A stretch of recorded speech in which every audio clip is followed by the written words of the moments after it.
selanjutnya adalah apa yang membedakan kuliah di UK dan Indo. Nah ini penting banget sih untuk kalian mengetahui dan nge-prepare diri kalian sendiri sebelum memutuskan untuk berangkat S2. Jujur beda banget sih dari kita belajar tuh literally setiap hari tuh bener-bener apa ya, maksud aku every class that we attended itu tuh bener-bener bermakna aja gitu, kayak effectively masuk otak. Karena kita juga disuruh untuk prepare, bener-bener prepare dengan mateng, belajar baca jurnal dan lain-lain. Itu malamnya aja ya guys, aku tuh kalau belajar literally nyiapinnya tuh sampai jam 2 pagi karena besoknya itu pasti ada kelas, dan gak hanya kelas doang tapi ada seminar juga. Tapi itu yang ngebuat aku jadi kayak belajar terus gitu loh, gak males-malesan dan lain-lain. Dan yang namanya tugas tuh beneran nggak copy paste, ngerti gak sih? Bukan hal-hal kayak gitu lagi yang kalau sebenarnya S1 juga nggak copy paste, cuman lebih kayak deskriptif banget. Jadi kayaknya penilaiannya ya udah sebatas itu aja gitu. Terus kedua menurut aku assignment sih, wah gila.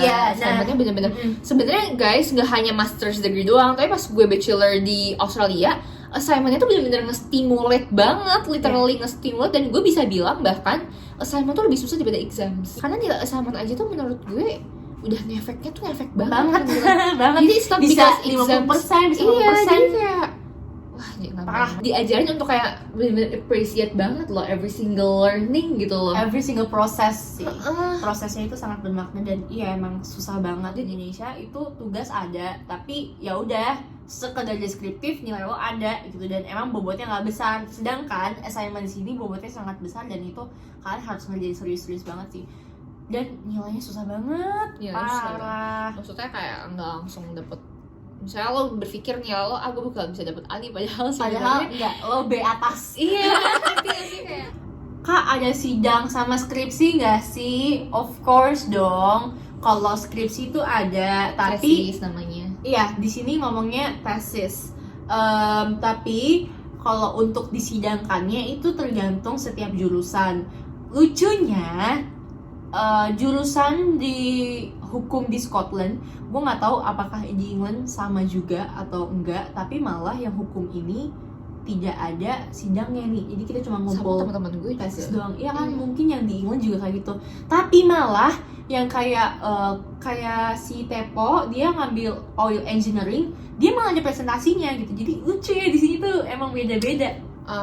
Tapi mungkin karena dia depends on jurusan sih menurut gue. Itu sih, makanya kalau sidang itu tergantung, tapi kalau tesis itu pasti ada. Terus pilihan yang kedua, kalau kalian masuk hukum itu bisa ada pilihan. Kalau di UK, either kalian mau ngambil dissertation atau professional skill.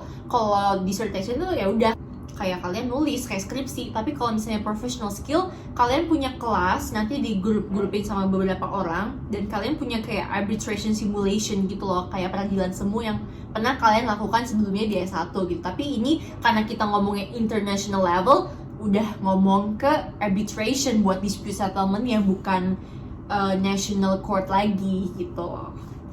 Kalau aku gantian, aku ini in general, in the whole dissertation process, itu aku lupa deh, kalau nggak tiga, cuma dikasih 3 atau enggak 5 meeting apa 4, aku lupa. Dan itu benar-benar dari awal dosennya udah bilang kita cuma punya berapa ini, misalnya 3 kali meeting nih, nanti meeting pertama kita ngebahas ini, 2 ini, 3 ini gitu. Jadi benar-benar nggak boleh tuh ketemu dia lagi, itu beneran nggak boleh. Ini yang menurut gue dulu agak challenging sih. Pas S1 itu kan kita konsul terus gitu, jadi kita tahu kita on track, kita tahu kita bener gitu, kita melakukan menulis hal yang emang harus ditulis gitu. Ya. Tapi kalau misalnya di sini itu tuh cuman dicek 1 bab, bener-bener 1 bab. Jadi bayangin deh, gue nggak tahu nih yang gue tulis di theoretical framework bab 2 teori itu gue bener apa enggak, ngerti gak sih? Tapi karena takut itu, kita tuh try to be perfect lagi, kayak dibaruin lagi disertasinya. Every single sentence loh.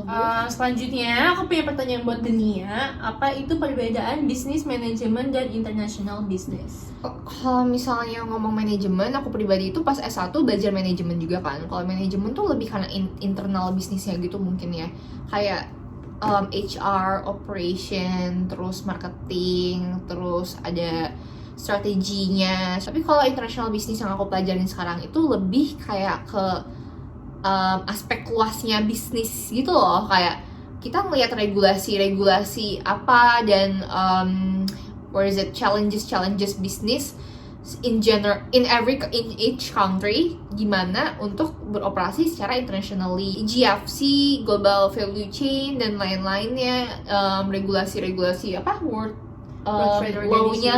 Aku juga belajar law-nya dikit-dikit tentang trade dan lain-lain. Oke, udah ya guys, terjawab buat yang nanya. Mungkin kalau misalnya mau tanya-tanya soal business management bisa komen di bawah. Asik dah kayak gitu deh. Nah, tapi beneran kali aja Nia bisa menjawab. Jadi kita di sini emang pure banget untuk membantu orang yang ingin menempuh higher education. Oke, nih kita bahas plus minus kuliah di Aberdeen dan di Leeds. Mungkin sekarang aku dulu yang jawab. Kalau plusnya, aku kayaknya udah terbiasa sama lingkungan hidup di Jogja 4 tahun. Aku udah gak suka big cities. I no longer love big cities. Terus ya itu tenang di Aberdeen kayak model-modelnya Jogja.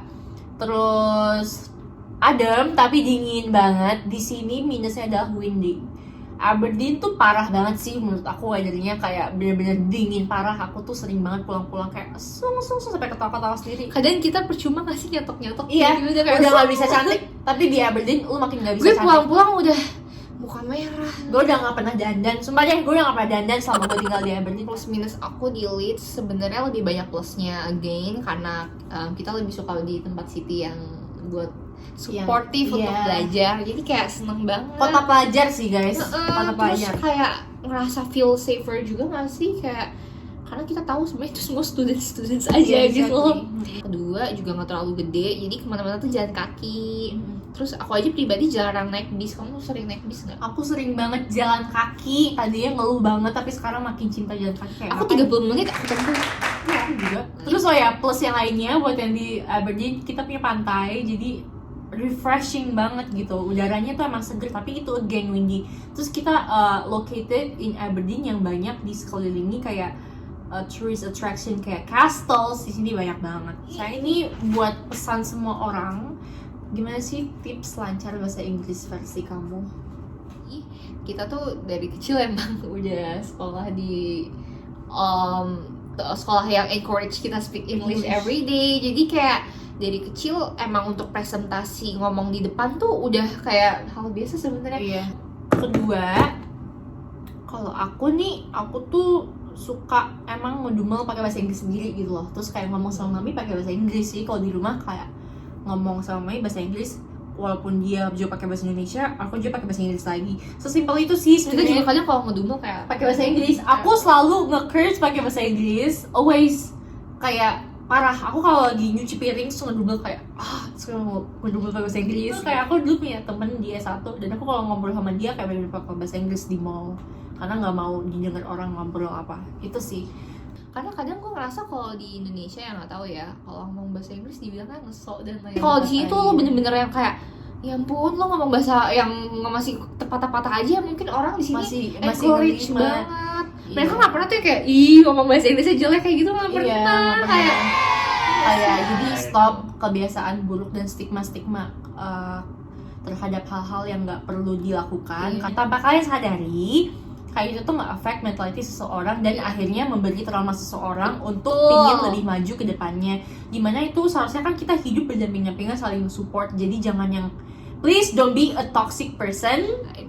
Please start being a good one, okay? Kayak jadi spread positivity, happiness, kayak motivate love people gitu loh. Yeah, exactly. Be the person yang benar-benar berguna buat ourselves and people around us. Terus yang terakhir, kalau aku aku suka banget nonton reality show sama kayak film series segala macam pakai bahasa Inggris dan pakai subtitle Inggris gitu. Jadi kalian tuh I believe semua orang juga. Iya. Iya, kalau mau belajar jangan pakai subtitle bahasa Indonesia sih, itu akhirnya lebih kayak nemu kata-kata baru, kayak slang baru gitu. Jadi kayak semuanya kita belajar lagi. Guys, segitu dulu Q&A dari kita sekarang. Kedepannya nih aku tuh rencana untuk menjawabin pertanyaan mengenai living cost di UK dan akomodasi di sini, beserta gimana caranya nge-manage uang versi mahasiswa baik itu S1 maupun S2.